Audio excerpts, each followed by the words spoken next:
దత్త దత్తారాధకులకు కలిగే విశేష ఫలితము. ఇది అంతయును కాలమహిమయే. అటువంటి కాలస్వరూపము నా అధీనమై ఉన్నది. నన్ను ఆరాధించు వారికి కాలపురుషుడు సదా అనుకూలించుచుండును. భూత ప్రేత పిశాచాది మహాశక్తులు కూడా దత్తారాధనను చెయ్యువారిని ఏమీయును చెయ్యజాలవు.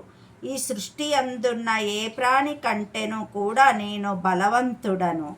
నా నుండి బలమును పొంది జీవరాశులు వృద్ధి పొందుచుండును. గర్వముచే మదోన్మతులైన ఎడల వారి యందున్న నా బలమును ఉపసంహరించెదను. గర్వమును అహంకారమును అన్నిటికిని అన్ని